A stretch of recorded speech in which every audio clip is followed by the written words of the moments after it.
On est le 11 avril 2011 en Côte d'Ivoire. Les forces pro-Ouattara, avec le soutien des casques bleus de l'ONU et de l'armée française, capturent le président Laurent Gbagbo dans sa résidence privée à Cocody. Je souhaite qu'on arrête les armes, qu'on rentre la partie civile. Cette arrestation met fin à 4 mois de conflit et marque aussi l'accession au pouvoir de cet homme, Alassane Dramane Ouattara, dit Ado, qui prêtera serment 1 mois plus tard. Après plus de 4 mois de crise post-électorale, nous voici enfin à l'aube d'une nouvelle ère d'espérance. Mais pour comprendre comment on en est arrivé là, il faut remonter au début de la crise politico-militaire en Côte d'Ivoire. Tout commence au début des années 90. Le pays est dirigé depuis l'indépendance par celui qu'on appelle le vieux, Félix Houphouët-Boigny. Après la période de forte croissance des années 1960-1970, le miracle économique ivoirien est loin, les finances du pays sont au plus bas. Dans les années 1990, après 30 ans de pouvoir sans opposition, l'opposant Laurent Gbagbo réclame la fin du parti unique. Le père de la nation, Houphouët-Boigny, est sous pression. En avril 1990, il finit par accepter et organise des élections. Et c'est là qu'à tout juste 48 ans, Alassane Ouattara entre dans le jeu politique ivoirien.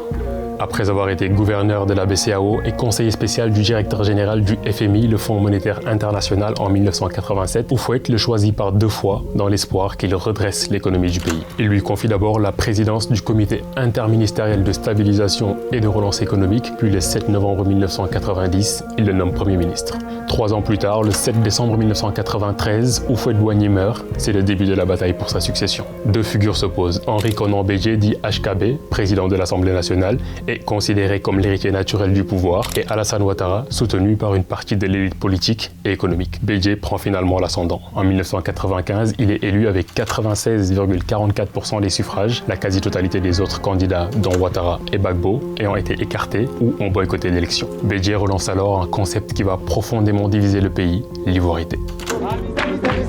Officiellement, l'ivoirité devait célébrer l'identité ivoirienne, les valeurs et la culture du pays, mais sa compréhension va se retrouver piégée par un climat politique tendu. La notion d'ivoirité va être utilisée comme un outil d'exclusion politique, discréditant Alassane Ouattara. Des doutes sont émis sur son identité, on l'accuse de ne pas être un vrai Ivoirien, car son père serait burkinabé. Ce discours identitaire va fracturer le pays. Le Nord, majoritairement musulman, se sent mis à l'écart, tandis que le Sud, majoritairement chrétien, garde les rênes du pouvoir. Le 24 décembre 1999, le président Bédié est renversé par un coup d'État mené par le général Robert Guéhi. Le 26 décembre 1999, Bédié est déjà en exil au Togo et évacué en France par l'armée française. Lui, Bédié, il peut partir, mais que l'ambassadeur ne permette pas un instant que ces ministres-là partent avec Bédié. Ils n'ont qu'à rester ici. En 2000, la junte militaire organise une élection. 2 figures majeures sont écartées par la Cour suprême, Henri Konan Bédié, HKB, et Ado, Alassane Dramane Ouattara. C'est un autre homme, opposant historique d'Houphouët-Boigny, qui l'emporte, Laurent Gbagbo. Mais son élection n'apaise pas les tensions. Le Nord se sent toujours exclu et le Sud continue de concentrer le pouvoir. Dans ce contexte, le 19 septembre 2002, des soldats rebelles, les Forces Nouvelles, menés par Guillaume Soro, dit le Tché, lancent une attaque pour tenter de renverser sans succès le pouvoir de Laurent Gbagbo à Abidjan. Avancez! Il y a un taxi qui arrive! Le lendemain, ils parviennent à prendre possession des villes de Bouaké et Korogo. De là, ils prennent le contrôle de tout le nord du pays. La Côte d'Ivoire est alors coupée en 2. Au nord, les rebelles. Au sud, le pouvoir de Laurent Gbagbo.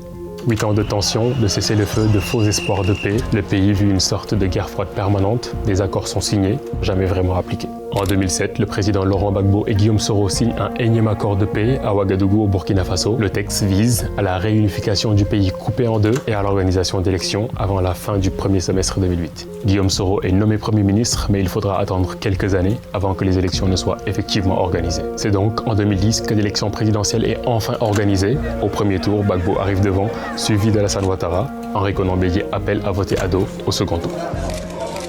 Après le second tour, la commission électorale indépendante, dont le président est membre du PDCI, déclare Ouattara vainqueur, mais le Conseil constitutionnel, proche de Gbagbo, annule les résultats du Nord et proclame Gbagbo président.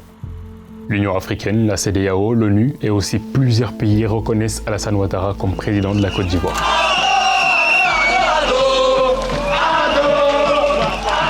Deux présidents pour une seule Côte d'Ivoire, cette configuration ravive les tensions et déclenche une crise post-électorale. Les violences se propagent rapidement, les combats atteignent Abidjan, notamment les quartiers d'Abobo et de Yopougon. Au total, on comptera plus de 3000 morts et des centaines de milliers de déplacés, un pays à genoux.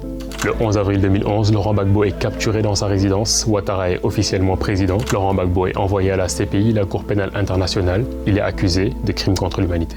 Ses partisans dénoncent une justice des vainqueurs car le camp Ouattara est très peu inquiété malgré les violences. Laurent Gbagbo est finalement acquitté en 2019. Qu'en est-il 15 ans après la crise post-électorale de 2010, Henri Konan Bédié est décédé en août 2023. Il avait 89 ans. Après plusieurs années de prison préventive, Laurent Gbagbo est rentré en Côte d'Ivoire. Condamné pour le braquage de la BCEAO en Côte d'Ivoire, il a été gracié par le président Ouattara, mais il reste toujours inéligible.